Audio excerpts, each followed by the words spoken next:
Hi friends, ಎಲ್ಲರಿಗೂ ನನ್ನ ಚಾನಲ್ಗೆ ಸ್ವಾಗತ. ಇವತ್ತಿನ ರೆಸಿಪಿಯಲ್ಲಿ ನಾನು ರಸಮನ್ನು ಹೇಳ್ಕೊಡ್ತಾ ಇದ್ದೀನಿ. ಈಗ ಮಳೆಗಾಲ ಆಗಿರೋದ್ರಿಂದ ಕೆಮ್ಮು ನೆಗಡಿ ಎಲ್ಲರಿಗೂ ಸರ್ವೇ ಸಾಮಾನ್ಯ. ಈ ಟೈಮಲ್ಲಿ ಇದನ್ನು ಮಾಡಿ ಕುಡಿಸಿದ್ರೆ ತುಂಬಾ ಚೆನ್ನಾಗಿರುತ್ತೆ, ಹಾಗೆ ತುಂಬ ಒಳ್ಳೆಯದು ಕೂಡ. ಇಲ್ಲಿ ನಾನು 3 ಟೊಮೊಟೊವನ್ನು ತೊಗೊಂಡಿದ್ದೀನಿ. ಅದರಲ್ಲಿ 2 ಟೊಮೊಟೊನ ನಾನು ಮಿಕ್ಸರ್ ಜಾರ್ಗೆ ಹಾಕ್ಕೊಂಡು ಪೇಸ್ಟ್ ಮಾಡ್ಕೊಳ್ತೀನಿ.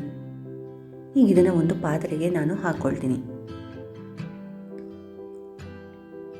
ಮತ್ತೊಂದು ಟೊಮೊಟೊನ ನಾನು ಇಲ್ಲಿ ಸಣ್ಣದಾಗಿ ಹಚ್ಚಿ ಅದಕ್ಕೆ ಹಾಕ್ಕೊಳ್ತಾ ಇದ್ದೀನಿ.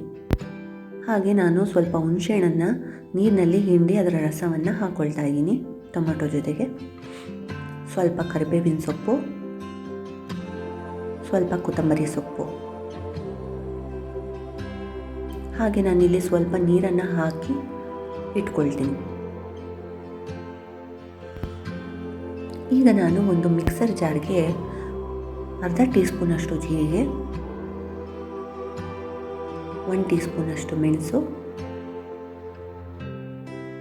ಧನಿಯಾ ಪೌಡರು ನಿಮ್ಮ ಹತ್ರ ಧನಿಯಾ ಇದ್ದರೆ ಹಾಕ್ಕೊಳ್ಳಿ,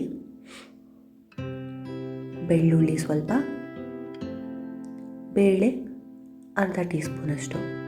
ಇಷ್ಟನ್ನು ನಾನು ನೀರು ಹಾಕದೇ ಡ್ರೈ ಆಗಿ ಗ್ರೈಂಡ್ ಮಾಡ್ಕೊಳ್ತೀನಿ. ನೋಡಿ, ಗ್ರೈಂಡ್ ಮಾಡ್ಕೊಳ್ತೀನಿ. ನಾನಿಲ್ಲಿ ಒಂದು ಸಣ್ಣ ಪಾತ್ರೆಯನ್ನು ಇಟ್ಕೊಂಡು ಅದಕ್ಕೆ ಸ್ವಲ್ಪ ಎಣ್ಣೆಯನ್ನು ಹಾಕ್ಕೊಳ್ತಾ ಇದ್ದೀನಿ. ಹಾಗೆ ಸ್ವಲ್ಪ ಸಾಸಿವೆ, ಕರಿಬೇವಿನ ಸೊಪ್ಪು, ಹೆಚ್ಚಿದ ಬೆಳ್ಳುಳ್ಳಿ ಇಷ್ಟನ್ನು ಹಾಕಿ ಸ್ವಲ್ಪ ಫ್ರೈ ಮಾಡ್ಕೊಳ್ತಾ ಇದ್ದೀನಿ. ಹಾಗೆ ಇದಕ್ಕೆ ಹಿಂಗನ್ನು ಹಾಕ್ಕೊಳ್ತಾ ಇದ್ದೀನಿ. ಇದು ಡೈಜೆಷನ್ಗೆ ತುಂಬಾ ಒಳ್ಳೆಯದು.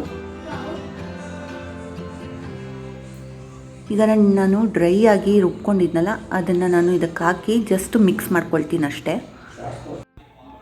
ನಾನಿಲ್ಲಿ ಸ್ಟವ್ ಫ್ಲೇಮನ್ನು ಆಫ್ ಮಾಡ್ಕೊಂಡಿದ್ದೀನಿ. ಜಸ್ಟ್ ಮಿಕ್ಸ್ ಮಾಡ್ಕೊಳ್ತಾ ಇದ್ದೀನಿ ಅಷ್ಟೇ. ಈಗ ನಾನು ಒಗ್ಗರಣೆಯನ್ನು ಟೊಮೆಟೊ ರುಬ್ಬಿ ಇಟ್ಕೊಂಡಿದ್ವಲ್ಲ ಅದಕ್ಕೆ ಮಿಕ್ಸ್ ಮಾಡ್ಕೊಳ್ತೀನಿ. ಅರ್ಧ ಟೀ ಸ್ಪೂನಷ್ಟು ಅರಿಶಿನವನ್ನು ಹಾಕ್ಕೊಳ್ತಾ ಇದ್ದೀನಿ. ಹಾಗೆ ರಸಮ್ ಎಷ್ಟು ಬೇಕೋ ಅಷ್ಟು ನೀರನ್ನು ಆ್ಯಡ್ ಮಾಡ್ತಾ ಇದ್ದೀನಿ. ಮತ್ತು ನಾನು ರುಚಿಗೆ ತಕ್ಕಷ್ಟು ಉಪ್ಪನ್ನು ಹಾಕ್ಕೊಳ್ತಾ ಇದ್ದೀನಿ. ಈ ರಸಮನ್ನು 5 ನಿಮಿಷ ಕುದಿಸಿದ್ರೆ ಸಾಕು, ರಸಮ್ ರೆಡಿ ಆಗುತ್ತೆ. ಹೆಚ್ಚಿಗೆ ಹೊತ್ತು ಏನು ಇದನ್ನು ಬೇಯಿಸೋ ಅವಶ್ಯಕತೆ ಇರಲ್ಲ. ನೋಡಿ, ಈಗಾಗಲೇ ಕುದಿ ಬಂದಿದೆ. ಈ ಥರ ಕುದಿ ಬಂದ ನಂತರ 5 ನಿಮಿಷ ಕುದಿಸಿ ಸಾಕು. ರಸಮ್ ಬಿಸಿ ಬಿಸಿಯಾಗಿ ಬಿಸಿ ಅನ್ನದ ಜೊತೆ ಸರ್ವ್ ಮಾಡಿ.